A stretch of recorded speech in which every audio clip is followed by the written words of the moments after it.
Tu sebab ada setengah mak ayah beritahu baiti jannati ni maksud dia apa? Baru sampai definisi makna lambat habis ceramah ni. 2 jam pun tak mahu, 2 jam ni 3 jam mahu ni kan. Baiti jannati, jannah, jannat alam akhirat, tempat ruh manusia baik-baik yang banyak membuat pahala ketika di dunia, tempat balasan pahala, tempat mengecap nikmat Tuhan yang kekal. Dunia segala rupa kenikmatan, kesenangan, bahagia di dunia. Syurga segala yang berkaitan dengan syurga, maknanya semua benda-benda baik, yang indah, yang cantik, semua syurga. Suami isteri harus memberikan perhatian yang tinggi terhadap keluarga agar mampu membawa kejayaan dunia dan akhirat pada semua anggota keluarganya. Keluarga yang berorientasikan akhirat kerana memiliki matlamat meraih syurga dan redha Allah meskipun dalam musibah. Nampak? Ada musibah, ada ujian, dia tetap tenang, dia tetap berkasih sayang, dia tetap berbelas kasihan. Suami balik rumah nampak isteri buat kerja, tak sampai hati rasanya tengok isteri masak, ya Allah banyaknya lauk isteri abang masak. Orang perempuan ni tuan-tuan dan puan-puan, makanan dia dekat sini telinga, dia nak makan puji, benda lain dia tak nak. Tu yang kadang-kadang bila dia dah masak, dia tak makan sangat, sekenyang dengan puji-pujian. Sedap betul isteri abang ni masak, ya Allah, sampai ke siku sadap kan. Abang ni ada je, tapi hati suka. Sedap betul masakan isteri abang, Allah. Tak sama macam isteri yang kat sana. Sudah, isteri mana pula? Tak masuk ni isteri kawan abang. Macam tu. Abang jangan ganggu, jangan main-main. Tersamsul pula dia. Dia kata isteri kawan abang tu, abang dah try makan kat rumah dia, tak sedap. Siapa masak sedap betul. Hari ni bang, saya masak lauk kegemaran abang. Apa dia? Telur masak kicap. Sedap lauk tu. Telur masak kicap, kiri keliling dia garing, tengah cair. Macam dia punya rangup campur cair macam ni. Boboh pula kicap kat cair tu kan. Nampak? Terbayang tak? Terbayang lah saya. Nampak simple kan? Iya tuan-tuan. Lepas tu tengah hari tu tadi tu tengah hari, malam lah. Malam ni bang, saya masak 1 kilo kegemaran abang. Apa dia? Telur hancur dengan ikan bilis. Telur setelur-telurnya gitu. Memang sendawa keluar biji telur ni. Cakap apa? Tak kisahlah. Tapi dia tahu. Dia masak, dia bagi kegemaran suami. Tak semestinya mewah-mewah tuan-tuan. Dia telur hancur dengan ikan bilis goreng. Sini ya. Goreng ikan bilis tu garing-garing. Kan? Lepas tu toskan, bagi dia kering sekejap. Lepas tu masukkan bawang dengan, rupanya itulah lauk yang tautkan kasih sayang keluarga. Spaghetti payah taut kasih sayang. Azab nak potong daging. Ayah tolong potong ni, kau sibuk lah, aku pun nak potong daging aku. Nampak? Bergaduh sama dia. Nampak tak? Lauk tu kerap habis. Telur dadah potong-potong habis. Lauk senang-senang aja. Nampak tak? Tu sebabnya kalau orang bernikah berunding ni, lagi senang perundingan tu, insya-Allah ada sinar kebahagiaan keluarga tu. Ya.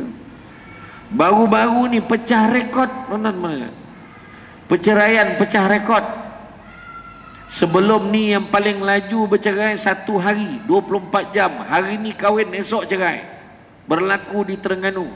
Bukan kata orang Terengganu macam tu, kes tu berlaku di Terengganu. Orang mana tak tahu. Macam tu jangan kata saya tuduh orang Terengganu lah. Bukan. Kes ni berlaku di Terengganu. Yang terbaru viral, dalam majlis yang sama bercerai. Majlis nikah, mas kahwinnya RM22,222 dan 22 sen. Dah akad nikah. Lepas tu nak baca lafaz taklik tu, baru nak baca, adalah terdengar suara keluarga perempuan yang memekak-mekak kat belakang tu. Hantaran tak cukup 1,000, hantaran tak cukup 1,000. Dia ceraikan talak 3 depan semua orang. Pecah rekod tuan-tuan.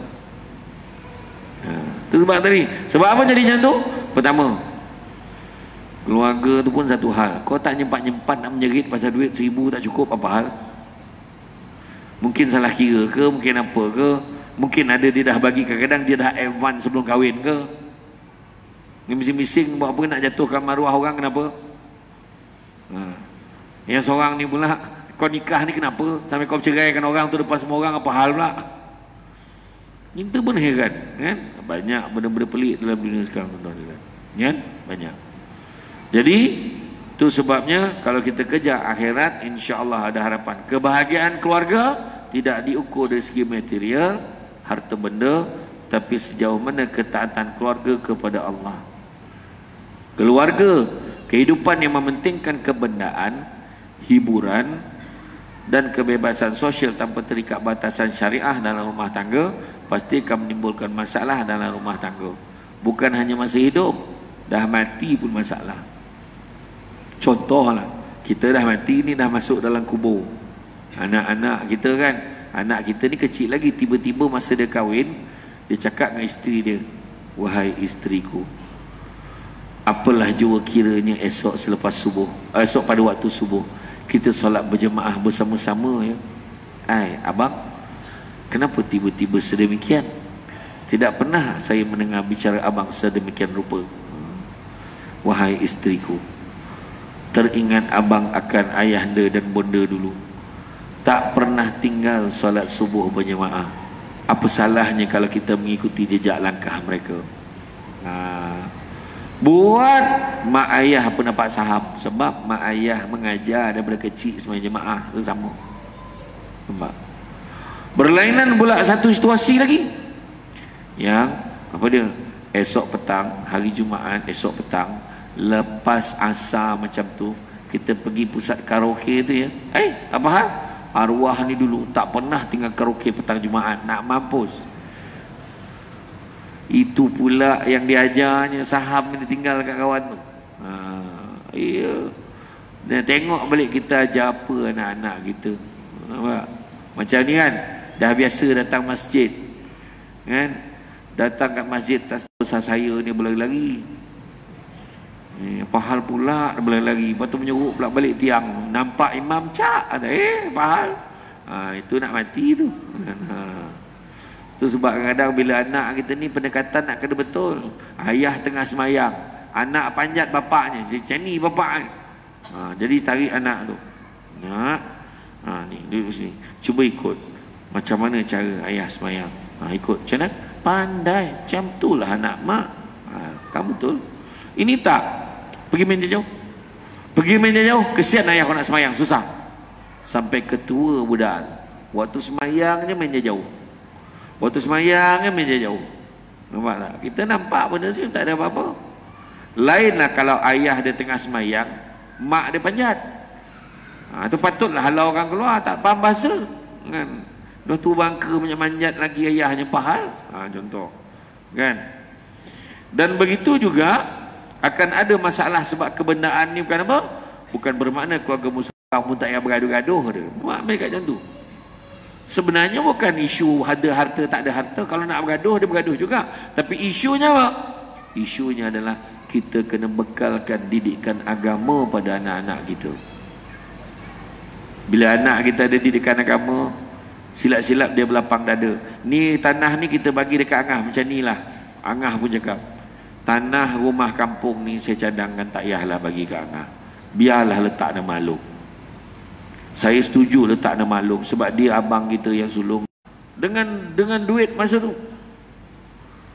dia panggil balik tuan tanah, tuan, aku beli tanah aja, ni peti ni kau ambil balik, peti ni kau punya.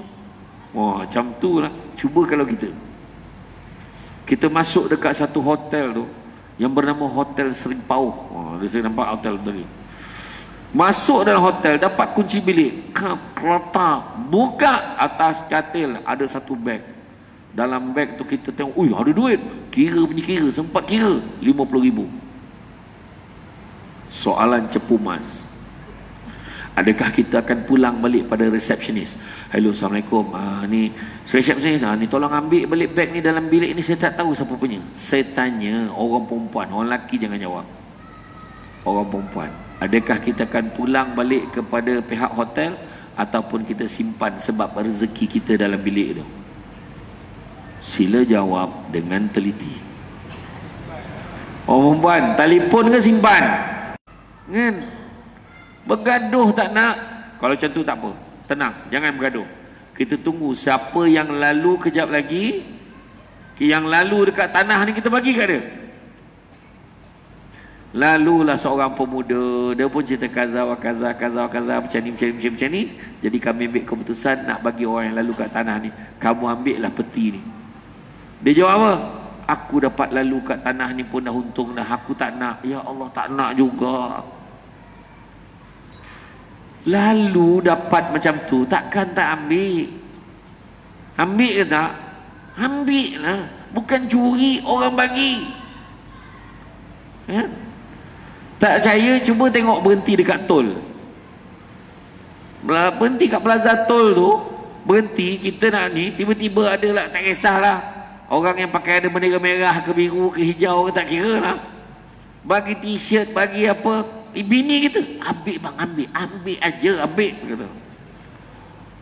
Itu lalu dekat tol tu, ambil segala apa dia bagi, ambil. Limau ambil, duit ambil, semua ambil. Ambil payung ambil.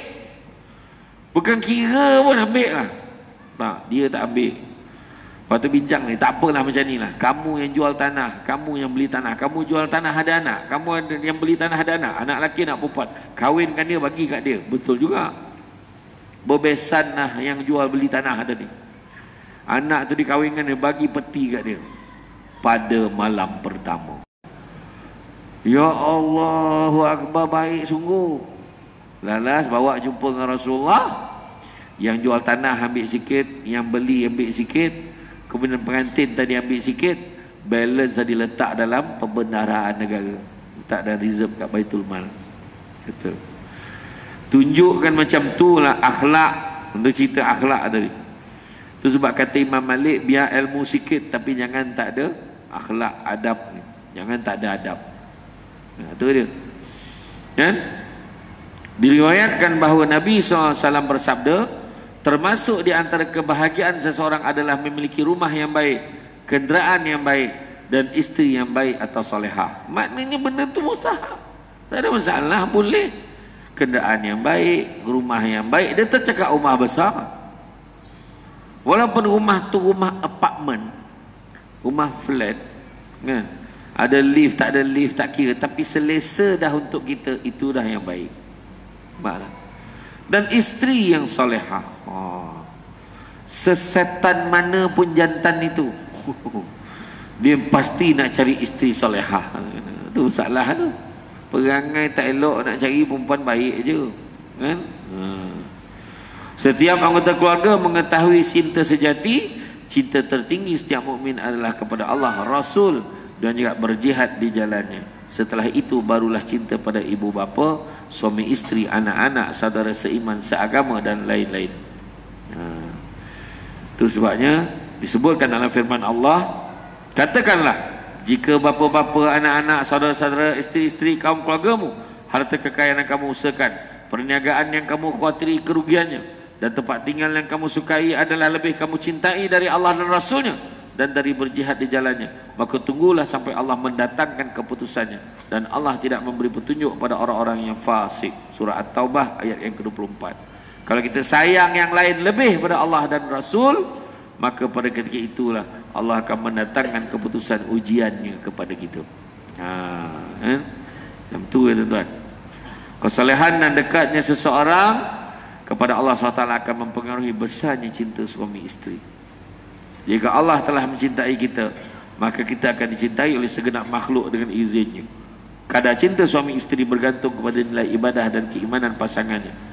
Cinta yang tidak didirikan atas dasar mahabbatullah hanya akan menjerumuskan kita ke dasar kelalaian dan juga kehinaan. Rasulullah SAW bersabda, sesungguhnya Allah memiliki hak atas diri kamu yang harus engkau tunaikan, dirimu memiliki hak yang harus engkau tunaikan, dan keluargamu memiliki hak ke atas dirimu yang harus engkau tunaikan. Maka tunaikanlah hak masing-masing dari semua itu. Hadis riwayat Bukhari. Saya ulang balik, Allah memiliki hak ke atas dirimu yang harus engkau tunaikan. Salat, ibadah kita pada Allah. Dirimu memiliki hak yang harus engkau tunaikan. Jaga diri kita, pelihara diri kita, jangan terbabit dengan benda-benda yang mungkar, jangan buat benda-benda yang salah dari segi agama. Dan keluargamu memiliki hak rumah sahaja, tapi tanggungjawab dan kehendak isteri dalam membantu suami mengurus rumah tangga. Cara-cara memikat hati suami atau isteri, sikap bertolak ansur dalam mengurus rumah tangga, keberkatan dalam mencari rezeki juga perlu.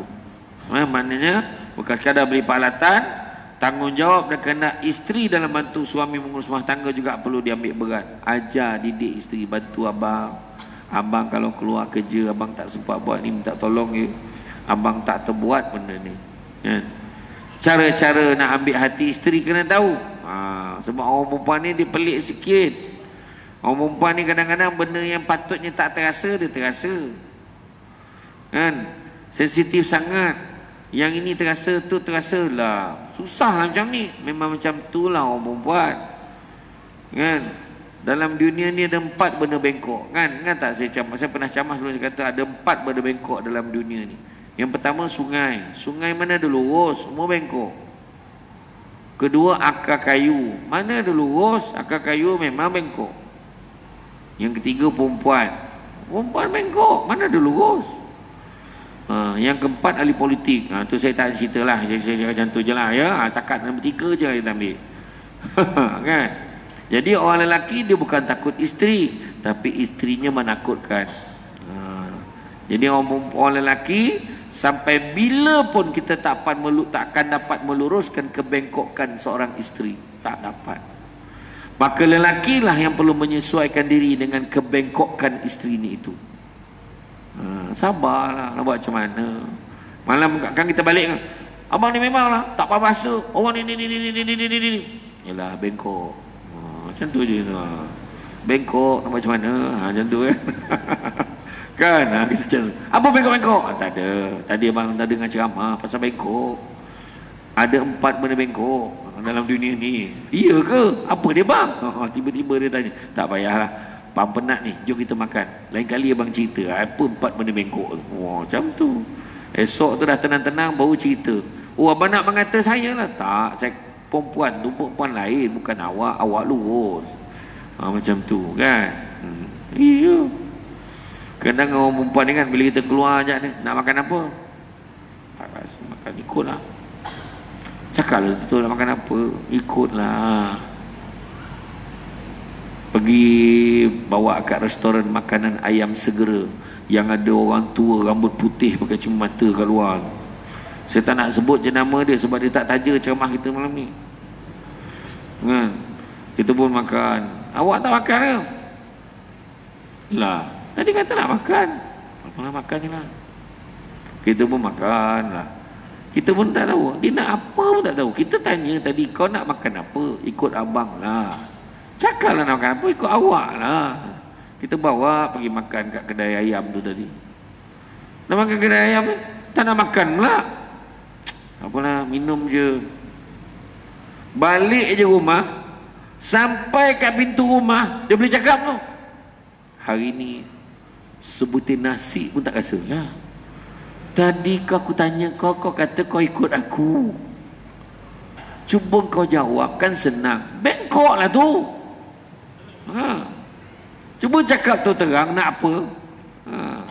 Gemar sangat. Cakap je tu terang. Setuju tak setuju? Macam tu. Setuju. Jelas. Orang perempuan kan? Macam tu. Apa Nabi sebut? Orang perempuan jaga 4 perkara. Jaga 4 perkara. Nak azan dulu. Azan dulu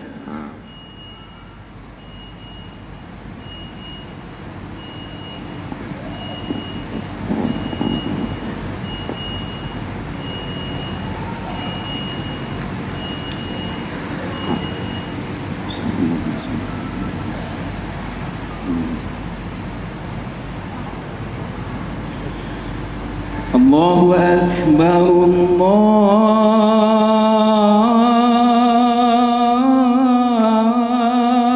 Akbar, Allah.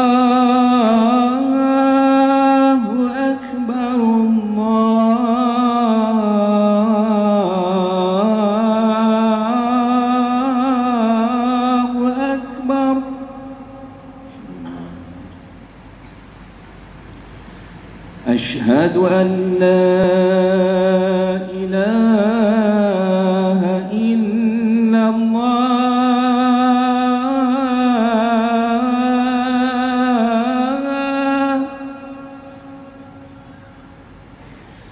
أشهد أن لا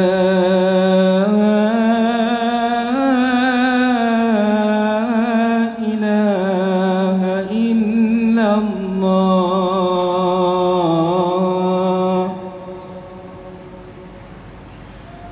أشهد أن محمدا رسول الله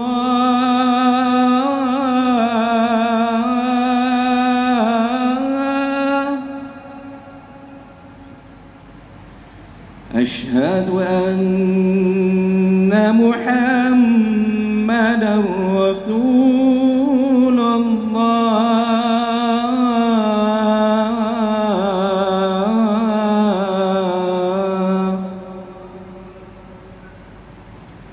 حي على الصلاة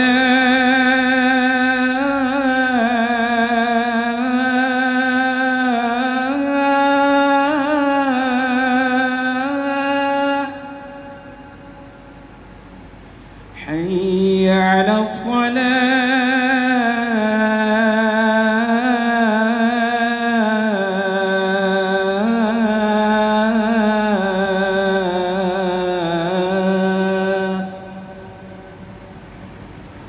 حي على الفلاح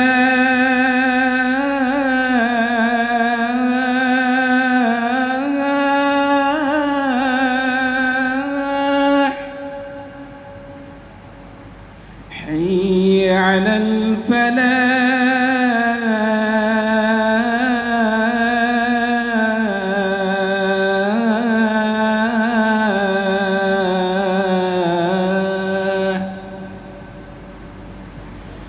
الله أكبر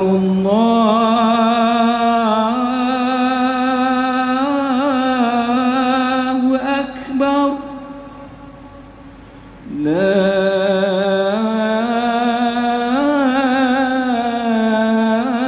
إله إلا الله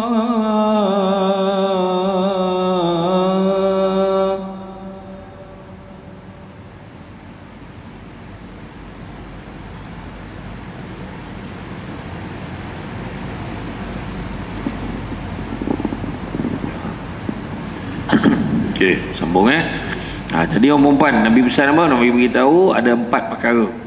Kalau orang perempuan buat ni, pertama jaga solat, kata Nabi. Jaga puasa. Jaga maruah diri, maruah suami. Dan yang keempat, taat perintah suami. Kalau jaga keempat-empat ni, Nabi kata masuklah ke dalam syurga mengikut mana-mana pintu, mengikut pilihan hati kamu. Jap, orang perempuan jaga 4. Rupanya nombor 3 ke nombor 4 tu susah. Solat buat dah, puasa buat dah. Yang nombor 3 tu, jaga maruah diri, jaga maruah suami pun susah kadang-kadang. Taat perintah suami pun susah. Tapi kalau jaga keempat-empat ni, masuklah ke dalam syurga ikut mana-mana pintu, ikut pilihan hati kamu. Itu sebabnya nak mencapai keluarga ni, baiti jannati, ada 4 perkara. Ada 5 perkara. Yang pertamanya adalah sistemkan rumah tangga kita mengikut sistem Islam. Sistem. Kedua, pastikan carilah rezeki yang halal dan carilah keberkatan dalam rezeki. Bukan cari gaji yang tinggi, cari keberkatan dalam rezeki. Salah satu cara nak cari berkat, sedekah. Banyakkanlah bersedekah. Keluarga, cuba tengok baru-baru ni hari raya korban, kan? Masjid ni berapa ekor korban? 2 ekor 2 ekor. Ada masjid sebegitu 39 ekor. Tapi tengoklah, yang 2 ekor tu pun ada senarai nama berulang. Ada nama keluarga tertentu dia memang tak pernah tinggal, mesti masuk setiap tahun. Kadang-kadang tu ada orang tanya, tahun ni kurang Ustaz, kurang korban dekat masjid. Bukan kurang korban dekat masjid, taman perumahan banyak sangat dah naik hari ni. Jadi orang banyak buat kat taman perumahan dia. Nah, Jadi sebenarnya banyak je kerbau tu, clear kandang tu, tengok kan, habis sembelihnya, semua ada orang nak kan. Sebab apa? Sebab apa orang ni senarai nama yang berulang ni masuk korban? Sebab dia dah nampak kelebihan bersedekah. Itu sebabnya disebutkan dalam surah Ali Imran ayat 92, disebutkan kamu tidak bahagian daripada harta yang dicintainya, dan satu apa juga yang kamu sumbangkan, maka sesungguhnya Allah Maha mengetahuinya. Jadi tuan-tuan dan puan-puan sekalian, pada malam ini saya dengan ini mengumumkan dengan lafaz yang mulia, melancarkan tabung kutipan untuk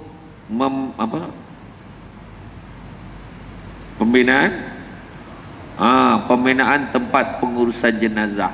Rugilah siapa yang tak menyumbang, sebab jenazah-jenazah tu akan diuruskan dekat bilik yang bakal dibina nanti. Target kita berapa belanja? 25,000. Sikit kocik punya hal, malam ni boleh settle. Siapa yang tak ada duit RM5 masuk RM10. Tak ada RM10 masuk RM100. Jangan risau. Ini perbelanjaan ni orang kata insya-Allah pahala berterusan. Ya. Jadi tu siapa yang nak menyumbang tu dah mula bergerak dah tu. Ya. Pembinaan tempat pengurusan jenazah. Penting ni. Kang kau main mandi tepi jalan ni kan macam mana pula kan? Kena mandi tempat yang proper. Senang pengurusannya, kemas buatannya nanti. Lepas tu nak dipindahkan bawa ke dalam tempat tu, nak mengangkatnya tu pun senang, sebab tempat yang khas dan khusus telah disediakan. Belum sempurna kebajikan seorang mukmin selagi mana dia tidak menginfakkan sebahagian pada harta dicintainya. Lalu je tabung ni sekarang, tengok dalam poket, tengok dalam beg, ada dua lay, satu RM5, satu RM50. Mana yang paling kita sayang? Yang tu kita bagi. Ustaz, saya sayang betul RM5 ni. Itu saya bagi RM5 tu, RM50 ni saya tak sayang. Kejap lagi tahulah saya habiskan. Sabarlah aku. Tak tahulah dia nipu siapa kan. Macam tu lah. Ya, alhamdulillah. Ramai. Siapa yang tak nak, mungkin ada yang saya tak nak menunjuk-nunjuk Ustaz, saya nak transfer. Kejap lagi minta nombor akaun dengan AJK Masjid. Ya, 05 012 02 033 8212 Samsul Amri Ismail. Bukan akaun saya. Akaun masjid. Bank apa? Maybank. Tengok masjid ni steady. Akaun rimau tak ada. Maybank. Ya, nanti minta nombor akaun masjid. Nanti transfer je. Dia kata dia tak suka sumbang RM50 100, dia bagi RM1,000 terus. Dia kata tapi duit tak bawa. Ayat dia kan?